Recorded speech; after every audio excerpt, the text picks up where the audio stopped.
And we have to go over Tyler Marsh press conference. And now let's pull it up right now. About you want the players to be competitive. You want them to come out and fight. In this game, it seems like they did come out and fight, and unfortunately, still resulted in a loss. Just reflecting on this game, what do you think it is? Do you think it's not a lot of people out with injuries, or how do you look at this game and this loss? Yeah, for sure. I mean, three of our starters are out, and so yes, it's.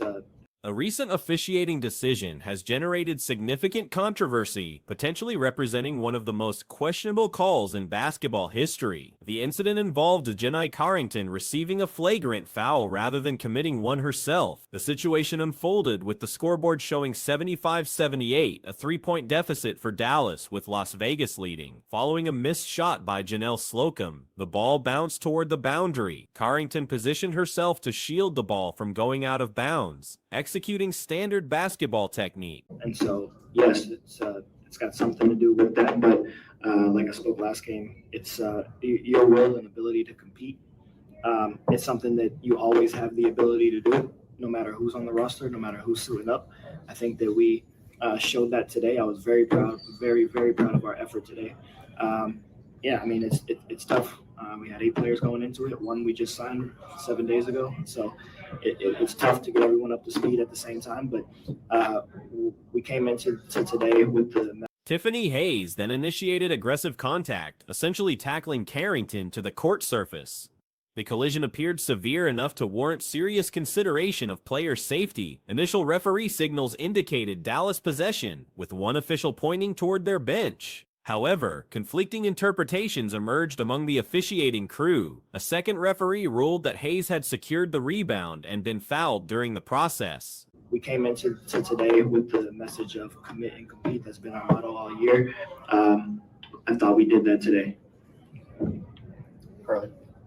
We've talked about turnovers a lot here, basically the whole season, but outside of the turnovers, you've also allowed a lot of the points off turnovers. What are things that you can do defensively to, at least when you do give up the ball, you can at least limit scoring opportunities that happen against any opponent, and then tonight against Indiana? I don't think all turnovers are created equal. I think that The final ruling credited Hayes with both the rebound and free throw attempts, despite video evidence showing her jumping directly into Carrington's back. This interpretation defied conventional basketball understanding and established precedent for similar situations. Standard basketball protocol suggests players may legally position themselves to influence ball trajectory without initiating contact. Carrington's actions resembled typical boxing out technique, fundamental basketball positioning taught at every competitive level. Turnovers are created equal. I think that the ones that hurt you are those live ball turnovers that put your defense in a tough situation to get back, and against a team that has such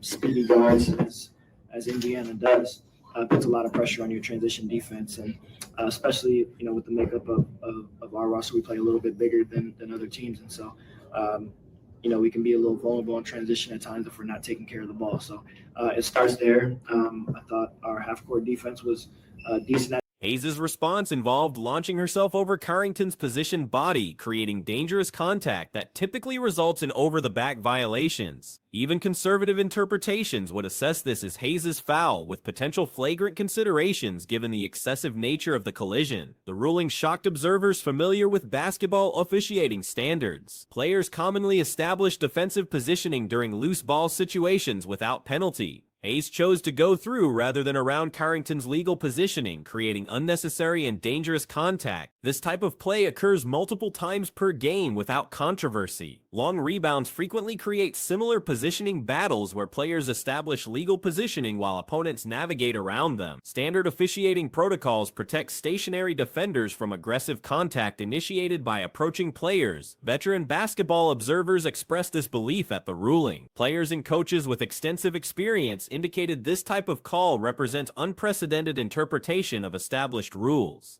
Many suggested they would have received technical fouls for protesting such an obvious misapplication of basketball regulations. The timing amplified the controversy, occurring with 2 minutes remaining in a three-point contest. Critical game moments demand accurate officiating to maintain competitive integrity. Such questionable decisions in crucial situations undermine confidence in officiating consistency. Carrington's seasonal performance has drawn criticism, with many observers noting struggles throughout the campaign. However, her individual performance issues don't justify incorrect officiating decisions that affect game outcomes. Even if officials determined Carrington committed some minor infraction, Hayes' excessive response warranted additional penalties. Technical fouls typically accompany dangerous or unsportsmanlike conduct, regardless of initial contact interpretations. The sequence resembled football-style tackling more than basketball contact. Professional basketball maintains clear distinctions between acceptable physical play and excessive force that endangers player safety. Comparative scenarios illustrate the ruling's absurdity. Imagine a defender arriving late for a blocking attempt on a layup, then being rugby tackled by the offensive player while officials award free throws to the tackler. Such interpretations would fundamentally alter basketball's competitive balance. The incident highlights broader concerns about WNBA officiating consistency. Players deserve clear, predictable rule enforcement that protects their safety while maintaining competitive fairness. Allowing dangerous contact without appropriate penalties sets troubling precedents. Basketball's fundamental principles include protecting stationary players from excessive.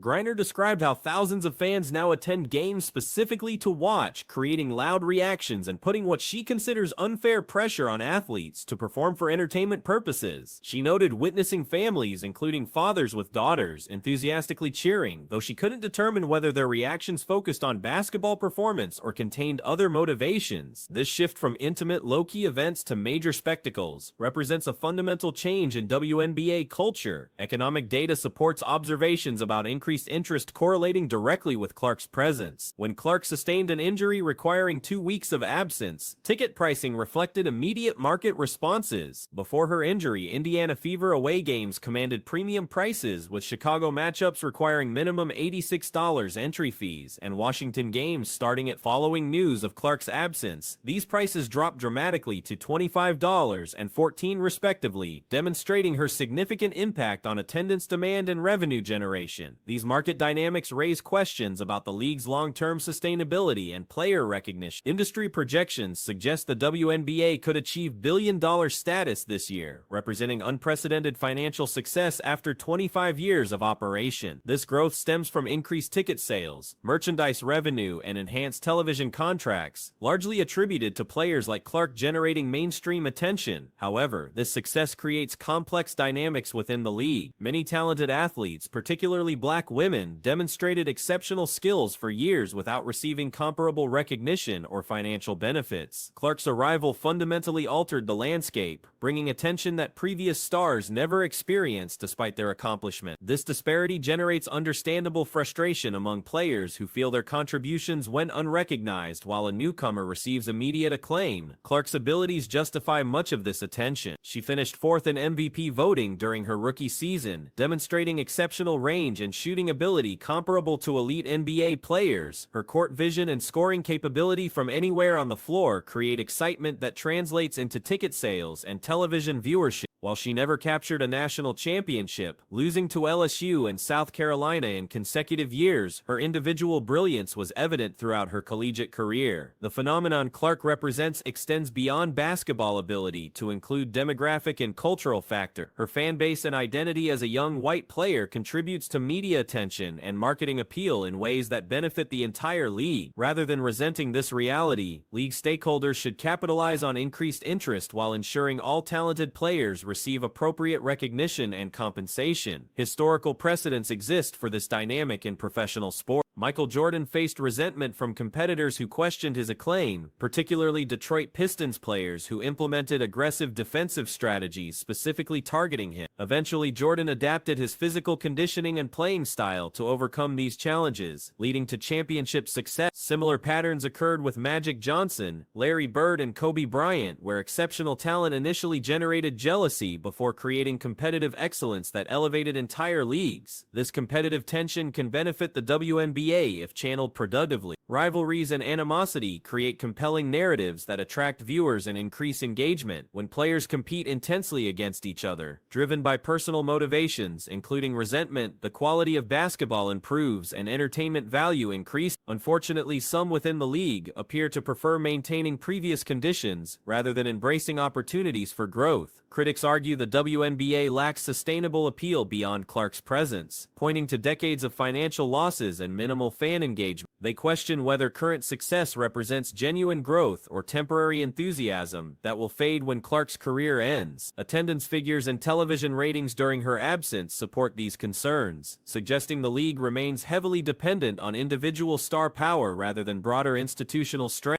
Defenders emphasize that growth was occurring before Clark's arrival and will continue beyond her career. They highlight emerging talents like Juju Watkins from USC, whose freshman performance in the NCAA tournament demonstrated exceptional ability. Future stars will maintain momentum Clark has created, ensuring continued league development and fan engagement. The debate extends to broader questions about women's sports and audience development. Successful entertainment products typically require strong female support to achieve mainstream acceptance.